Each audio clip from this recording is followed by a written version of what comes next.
That was a great private class, Guro. We both learned a lot, and we appreciate it. I was wondering if we could do a quick Q&A session with you and just kind of pick your brain. Do you mind? Can you put me on video tonight? If you're up for it. All right, let's do it. Sweet. All right, so now that we've got you on film, to start off with, I was wondering if you would go into your Magla Hook Collie system, specifically some of your stick disarms, Okay. single stick disarms. It's a pretty vast system. Okay, so you want me to break down some the way kind of we approach our single stick? Yes, please. Disarming? You wanna do some? All right. So first thing we do, we learn it like anybody else. We learn the structure. So we stand there. We allow the guy to feed us angles. The first feed that I teach the students in my academies is just the 5 angles. You can find this in the Intersano La Costa system. So see angle 1, angle 2, angle 3, angle 4, angle 5. I'm gonna go really fast through this because Ms. Brittney's acting like she wants me to cover a lot of stuff. So I'm just gonna show you how we kind of start the student, and then I'm gonna show you some things that I think is kind of unique in our methodology, so to speak. So the angle 1 comes in. That's the first one we're going to do. I can inside the flexion. Now, a lot of times they will step into that triangle step, but they get way too close to that rear hand. In our mind, the rear hand's always a blade. Best case scenario won't be. Best case scenario, a bottle and a grab, a bottle and a punch, a blade and a grab, a blade and a punch. None of those cases are really best case per se, but it's better than if he has a machete and a blade. But if we always train to handle this as like it's a bladed weapon, we'll respect it a lot more. So when I do this, first thing I want to do is I don't want to step to the 45 in, I want to step to the 45 out. You see, and that gives me the access to that other line immediately, or to any other angle. That gives me access to it. You can work your different strikes from there. So that's the first one. I don't step 45, touch my forehead. If you can touch your forehead, you were too close. I step here, touch my forehead. That's beautiful. Okay? So that's one of the things that we like to do. We like to always be aware of this hand. Now when the disc arm comes in, I can go inside the flexion. See, I just grab it from here. I grab his wrist. Okay, so watch. So the inside, I'm trying to hit the hand. If I'm really lucky, I can hit the head. I may even have to take this shot and smother it to hit the head. We'll go into some of the combatives maybe in a second. Okay? But as soon as I touch here, I grab it like I love it. Punch. This gives me time to handle that if I need to. Okay, so it goes 1, see? And as I exit this punch, see that's already out. That's a fun one for you to work on. Well, this isn't a detail. If you haven't got the Magla Hook Collie video series, you need to get it. So inside the flexion, grab. I used to always teach grab the thumb. But we found doing a lot of full contact sparring that the wrist is usually what was being grabbed under pressure. So yeah, if you grab the thumb, it's beautiful. As I curve it half moon, the forearm hits. See it? The ejection is a hit, and it keeps on going. All right, give it a go. Okay, that was awesome. I was wondering if you could also show us a few out of a couple different angles, different disarms that you would do from each angle. Okay. That gave me work today. Can we start with an angle 2? Yeah. Let me talk about the angle 1. Let me talk about the angle 1 in a little more detail. What I try to separate isn't the disarm itself that's going to be happening. It's the way we get to it. A lot of times, angle 2, please. A lot of times, the things that we see, that's not how you're going to fight. That's what we call tool development phase. Okay. For example, if the number 1 comes, I can roof block. We all know the roof block. You could step 45, you could zone out and just go to work on the other limb. The problem is, once I do this, we're now in a sparring mentality if I didn't finish it. If I missed the hand on the way in, because even our deflections are head shots. Look at that. So let's say I didn't do that. Now what do I have? I've lost that beautiful deflection. I've lost that moment in time that short circuit him. So in reality, the way I approach disarming is that in real time, disarming is going to occur what I call inside the clash. So he's going to be doing 45 freeze. He's going to be doing a Number one, just go. Number one. Number one. Number one. Number one. Number one. Now, getting in that, he's only going about 60%, 50% of what he's normally could do. To some people, even that's scary, getting into that. So to make your disarms work, what I do is I add in a proper ingredient. It's called progressively introduced chaos. That's it. Progressively introduced chaos. So the number one comes. See, now I took his space. Now I'm inside. I'm securing him. Now I can go into my fight game. If he blocks it, that's beautiful. That's beautiful. All this can occur. Then maybe the disarm. That's the reality of that's going to happen. It's going to happen when you join this clash right here. This is where he's driving to the wall. You're hitting. That's where the disarm may happen. So I want you to keep that in mind. You have the tool development phase of any technique, strategy, or concept. And then you have the functionalizing it phase. And to do that, you have to really strip it down to its core and progressively introduce chaos. So did you understand the concept a little bit? Did that help out a little bit on that? Okay. Yes. I know it's a lot, man. We're moving super quick. So you talked about the number two. Okay, so this is the concept when you start training. Most people are going to start, every martial arts school is going to start at number one is their feeding angle. Every FMA school, Western sword fighting, just about every bladed art or system I can think of starts with a number one. Okay? So when we start doing more than that, we call it training for compound attacks. So there's a couple ways. He can strip it down and just feed me the angle two in what we call a single direct attack. Now at first he can isolate it. Trip. Remember my acronym TRIP. T, you learn the technique. Or you put the technique through tons and tons of repetition. I, you isolate that technique. And then P, that secret ingredient that most people miss, you progressively introduce chaos to whatever it is you're training. Okay? So what we're going to do right now is isolate it. He gives me the number two, freeze. So I'm here. With the number one, I can zone here and still do a pretty good safety-wise. Obviously, the number two, I have to change tactics. If I just block and try to check, all he's going to do is blow right through that defense, and it's going to keep coming and keep coming and keep coming and keep coming. He's going to run me against the wall and hit me with whatever he's using to damage me with. Okay. So what I want to do is I want to step to zone to zero pressure. I step in almost a traditional front stance when I do it. Ideally, this is mine. I want to kill it. I want to kill it and band-aid it. Okay? This is called covering. I rarely check. In Magna Hook Kali, we rarely check at all. There are times, but they're just quick little transitionary movements. We don't use it as a definitive type of maneuver at all.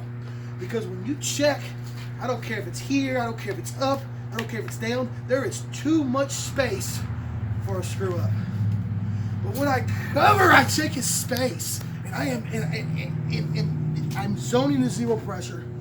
I'm constantly putting blunt force trauma or getting cuts if it's a blade. But best of all, I'm pinning his arms to the inside of his body. Okay? This could be it. I don't finish. So to answer your question on the number two and the way I approach disarming, we hit and we hit. One more time. We hit and cover. Okay. Now, in reality, that's your disarm. That's your disarm. The stick in his throat or the stick in his eyes is this. But from here, when I hit and hit, so from here, when we're hit and hit, this, he's going to try to start getting it away out of my covering, pinning maneuver here. Okay. So he's going to either do this two different ways. First way is he's trying to bring it up to his head to add more defense because I'm hitting him. Okay. Second reason why he would want to get it out, decided to do the back door, come back with number one, is to be able to try to use the weapon again. Okay. So when I close on him, that may do it. I always monitor the other hand. That's the shot, and then I just wrap it right out the door. I disengage. Now from here, the disarm is already there if I wanted it, or I could wait for him to throw that other hand. A lot of times when we wrap, we show all these disarms for the art for the beauty of it. But on the street, wrapping it, and the best disarm now is just that he'll let go. He'll let go of the weapon. Okay? So I think the biggest difference that I like to stress is when I go to the outside, I like to cover it. I like to step on the foot when I can. And I alternate head, weapon bearing limb, head, weapon bearing limb. If I want to disarm, I can. If I want to disengage, I can disengage too. Now, I noticed that you still did a snake disarm, same as number 1, but it was different. What's the difference in those? Well, yeah. You have what they call a standard snake. You'll hear that in a lot of different systems. And you'll have what they call a reverse snake. Beginners will mess up on the reverse snake immediately. Show this on you.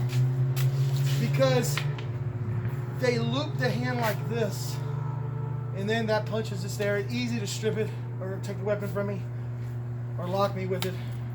You want to act like I tell my students, you guys know the coffee cup, right? So yeah, I've heard that many years.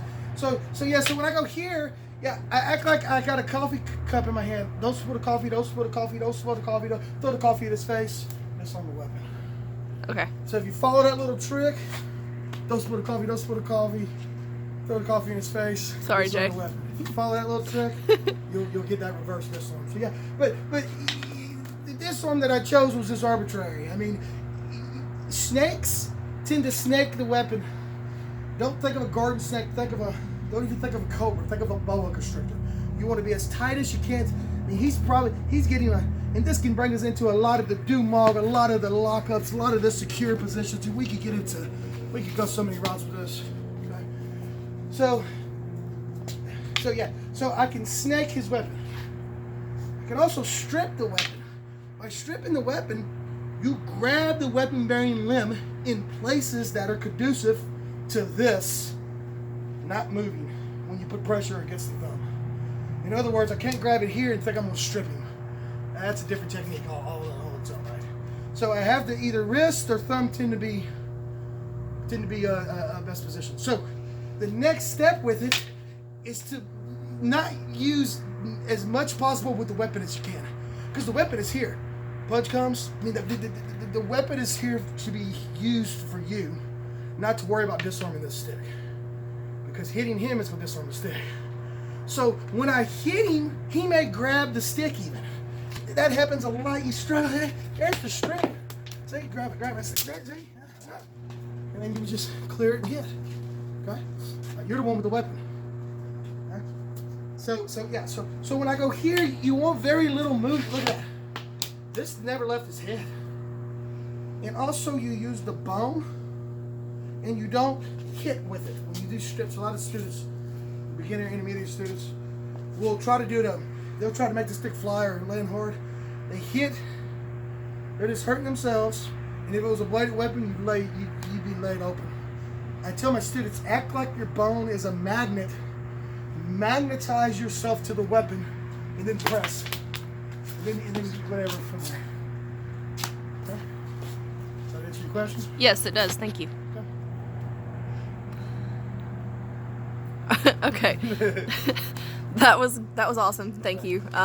So among a lot of your high-ranked students, us included, we do know that you have the love and passion for Espada y Daga. I was wondering if you could break some of that down, give us your why first off, and then just a few drills out of that if you don't mind.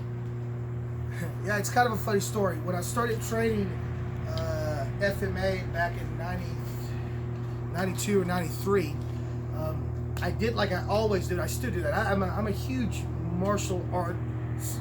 I was a huge martial arts addict, really, which is a good thing to be addicted to, really. And I still am a martial arts addict. So what I do whenever I delve into a new art, I did this since I was 13. Whenever I delve into a new art, I get everything on the topic that I could find at the time. And being that was 3 decades ago,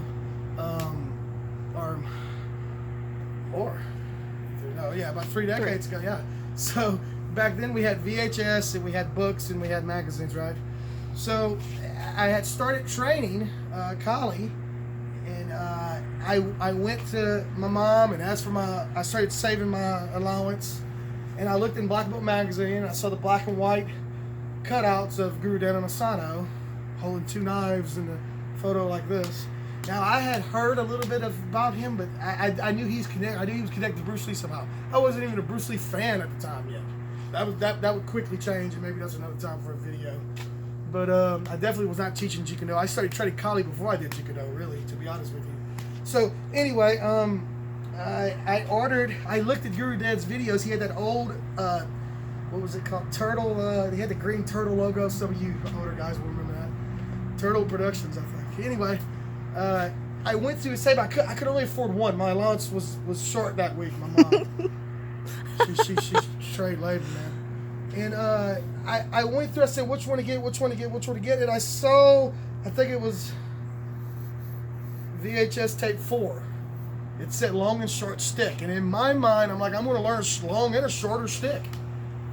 That's going to be awesome. So I ordered it. The next day, I was training stick and dagger and sword and dagger techniques the next day. So I started in the middle when I introduced it to you guys. So so I think I love stick and dagger so much because I've done it the longest. And also it's really good. The dagger being shorter is really good for you to learn how to sneak your rear hand in, especially if you fight southpaw like I do. So it's very good for a JKD type of mentality. Because you have to get a little more distance, you have to be a little more sneaky with it. It's also good for learning that when the gaps are closed, how to use both weapons independently. Not in some pattern that you see everybody doing, but that knife could be pinning, checking, cutting, hitting, scooping. That knife could probably save your life. I know Guro Dan has been known to say many times that the other hand, what we call the alive hand or the sacrifice hand is the term I use. He has said this hand is probably more important even than the weapon bearing limb. So how about I'll show you a couple of stick and dagger. By the way, it's a fallacy to call it a spada dagger. Everybody tends to, but if it's not a sword, it's not a spada. So the term that we use, that I choose to use, and there's many terms in the Filipino dialects for these things, but the terms that I choose to use is olisi daga. It means stick and dagger, so that would be proper. If we had swords today, and maybe next time when we do these, I think these are cool. Maybe next time we'll bring them out. All right, so let's do a little stick and dagger. Real quick, before you actually start, I had one question. Yeah. That cutout of Guro Dan and Asano that was black and white, was that just because there was no color back then, or is that an old joke? You married me, Brittney. All right, let's do some stick and dagger work.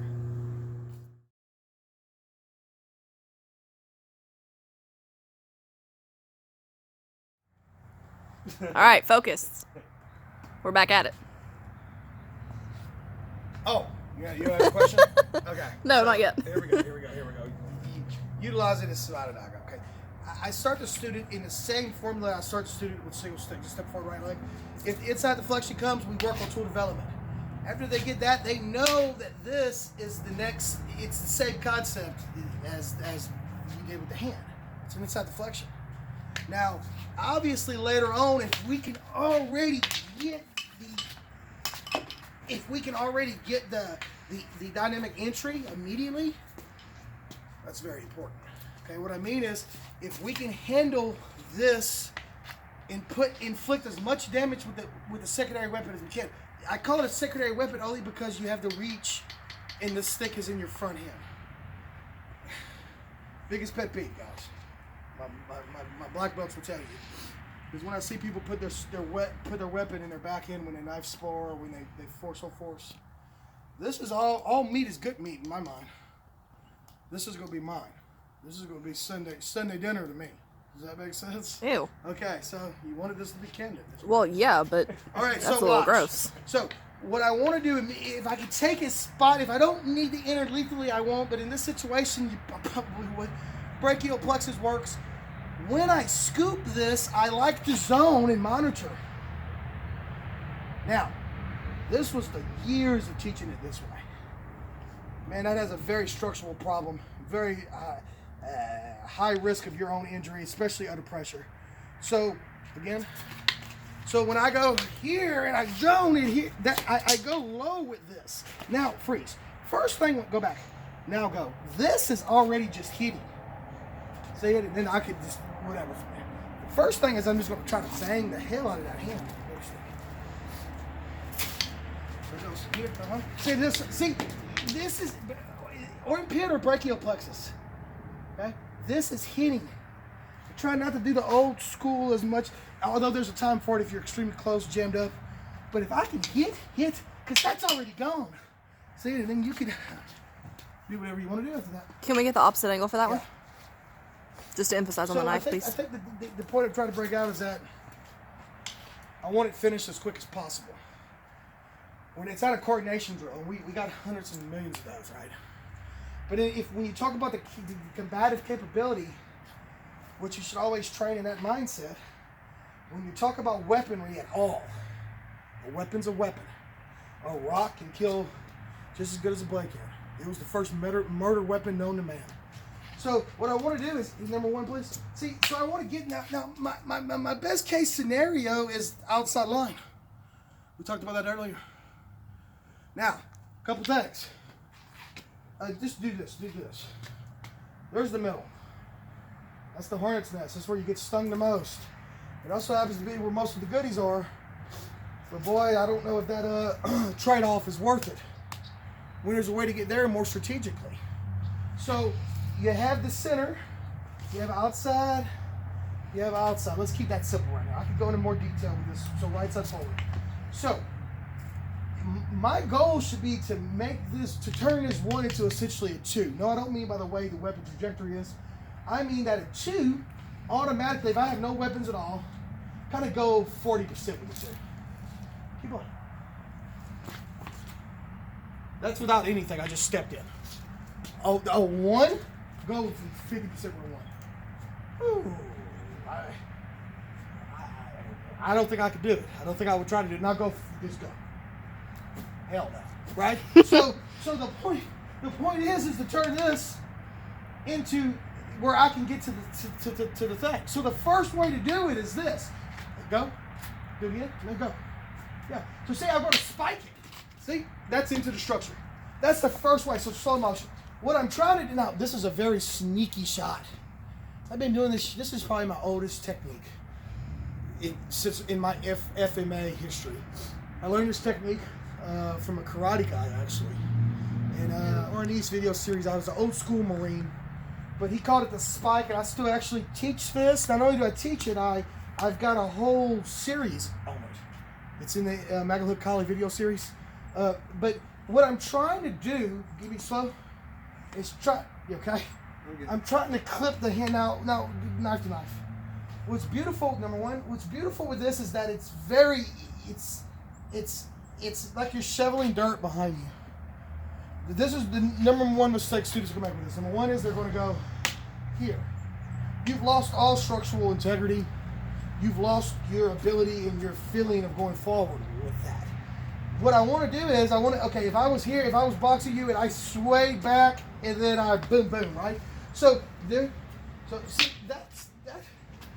that's the concept. I want you to sway and go. You're swaying just to hit his limb. I'm trying not to hit him. So boom, and then that's my structure from there. See it? Mr. J and I know that anytime we ask for a private class or anything like that, it's at his expense. So that sure takes a lot of beating. Okay? I love my job. Yeah. So as far as the disarms go, okay. Let me not lose my train of thought. The next way is the cambiata methods. Okay. So I may jam in here. I may try to get a cut, but then I give way to the other side. See it? Now look, see? That's the armpit. See? And then that's, go low, yeah. And then you can go into all the classical or non-classical stuff you know. Okay? So it's the cambiata series here. And again, it's history with that too. Now this your little 20-minute film may end up being a little longer. no, So it's just a quick one. you started this. So yeah. So was you talking about the spike or the cambiata? The spike. Yeah, the spike. So when I do it, I'm trying to hit the hand, okay? You can see the grimace on his face. So I sway back. Now what I like to do is check. When we talk about edge weapon, it's called a press cut. But I like to call it a pin or a check. See? That's zen and in. See it? So this is where, now this would just, hopefully this would be, and traditionally the daga was a lot longer than the knives we use today. This is more of what we would carry. But with body mechanics, you'll still do okay? You'll still do the job. Now, to add the disarms, there are many from here. First one is I'm just going to cut him through and open him back up to the pinning position. Again, this is primary. Knife comes, primary. Okay? Now, I use the stick and I just press it out of there. I don't even worry about, see, this would be it. But see from here, see, yeah. And then you can go into anything you want to do. So the cambiata, it looks really good, man, on paper. But in full contact sparring, I struggle with it a lot. Then one day the light bulb went off, and I think you wanted to talk in June Fun Martial Arts next a little bit. Yes. So I got to talk about this story with this ladies' thing. So this is how I learned to do the proper cambiata, and I'd be able to pull it off under pressure. It actually came from Jiu-Jitsu. I was training Jiu-Jitsu trapping one day, and I was really trying to make my trapping to find out how to functionalize it like I do everything. So plus trapping gets such a bad rep that you need people to try to find ways to make it work. Anything can work if you can make it work. Yes. Don't you also break that down in your high-speed disarms and takedowns video that you guys did? Yes. Okay. That's probably the most undersold gym that we have at Progressive Productions. I agree. It is nonstop me. I got out there in rare form. I was still losing weight and getting my health back. I was struggling with lots of injuries and some other things. But I got out there and the material, I watched the material sometimes and go, damn, I forgot about those 5. Or I showed like 30 days. It was great. Get it, high speed. It's a good compliment to your McElhook colleague system if you have it. We also have the Unhinged series coming next year. Stay tuned. All right, so look, back to the cambiata. In Jiu-Jitsu, we don't go back to go forward. The hand moves first. So in trapping range, the way the Jiu-Jitsu man looks at it is this. If he removes his hand, that's just a hit. I'm not going to, this is how, remove your hand. That's not the way to trap. I don't want to trap him, I want to hit him. So I'm going forward. Okay, well, the light bulb, the correlation, go ahead and tell you, every good system will have commonality in very similar concepts and strategies even. Every good system, they blend well. Okay? So you'll find some things, especially FMA and C-Lot, they tend to blend a lot because I believe that those are the 2 oldest established martial art forms known to man. So they're gonna resemble a little of everything. This is why you have no feeling in your shin. Yes. All right. So the cambiata. First thing we're going to do, we go one switch it. That's the first way I teach my students. One switch. So if I go here, I go one switch. This is loaded and cocked and ready. Okay. Now, the first disarm is always going to be snake disarm. See, if I don't go complete snake, that's okay. See how I go on top of this? Now, I don't just disarm to disarm, I disarm to hit him. See, this is, oh, you okay? Now, knife comes low. That would be the finish. Okay, another McElhook Collie rule. When we disarm en route. 99% of the time. I'll try not to hit you some other time. See, so I go 1, 2. See it? So I go 3. See, I hit here. See, this just goes over here. As I disarm, most people want to do it this way. I want to do it this way. I want to make a V. So when I make the V with this arm, the stick goes there, somewhere in that range. When I make the V with this arm, it brings this to the center of his body. Look what it did. Grab the stick. Beautiful. You follow me? If he doesn't grab the stick and he launches low, it's already there to monitor. Okay? If he doesn't grab the stick, so we're here, and he launches high, you see it's already there to monitor it. So that's a cool little stuff you can work over the cambiata. Okay? The next way, I'll let Mr. J reload, is to eliminate the middleman. And this is the way that we started pressure tested, and like Ms. Brittney said, it's online. You can order it, it's in the video series, and I think I got it online for free too, but it's obviously in the video series. Okay, so what I do is this. I don't stop to go. Just like in my Jiku no trapping, I don't go back to go forward. So what I found is if I just try to go this direction, he's just going to tear right through me. So what I do is, just like when it's a coiled up rubber band, move your hand, boom, watch. Number one comes, I press it. That's the secret to the cambiata. We do it. I don't have any equipment on. I have eye protection, I think. He has equipment, and it's it's a good 85% smart session. So number one comes. So see, I just go. Now it's so fast when you learn it that you will actually hit him. So this is how I train my students, and any instructors watching this, you can put this to work. Go ahead and sheath this. Now he's going to put his hand. Come on this side. He's going to put his hand on the side of his open hand. Put it in the middle. That's it. Okay.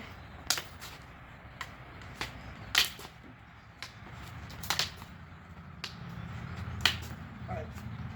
I'm going to do a fast one, so give it to me. Watch it. I'll scoot over, sub, freeze. Just give me number ones. Yeah. So see, now I'm going to show you now. If I try to keep going, don't stop. If I try to come in and he's just going to blast through it. So what you do is you act like a bumper with it. All right, give it a go. It's getting dark on us, Miss Brittney. So guys, they tend to like this, so we'll do more of these, I think, Q&A in the future. I'm already starting to do more little 5 to 10 minute clips. We're going to try to do those every once a week or once every other week for you guys. But I think the Q&A once a month. This was the first one. It surprised me, but I think it's worked. I think we covered it a little bit. I think Mr. J wants to ask a question, and then we're going to call it for tonight because we're running out of sunlight. Yeah. Well, I was going to ask about how do we get into the intercepting portion. So you're talking about the stop hitting and the stop kicking, and how to go into other ways of attack. Yes. All right. Let's get on your shin gear. That may work better for you, and I'll show a couple things. Sir. Okay. Let's do this. I'm going to bring you about some intermediate material here that I teach the students. But I think it's good for even my vets guys, and we actually usually warm up a lot of these. But the unique thing that I found with the Jiku no, and really, it's one of the areas that there are a lot in the Jiku no world today. That's a whole other video. But one of the unique things is that the concept of the knowledge of that there's different ranges that you must constantly go in and out of until the threat is neutralized. Okay, Bruce Lee at a young age understood this. Now it seems like people would prefer to argue about this is Jiku no when it's just old 60, 62, 64-year-old Wing Chun is what it really is, but it's Jiku no. Then you have people saying there's no trapping at all. Bruce Lee went away from that. Let's just kickbox and call it Jiku no. They're bickering about what is and what isn't when they should be training. Okay, so the concepts of range has kind of it's very lost. Especially I see it in the sport community. I see these kids trying to do double leg takedowns from kicking range and trying to kick from punching range. They don't understand that there are bridges that get you into the talent, so to speak.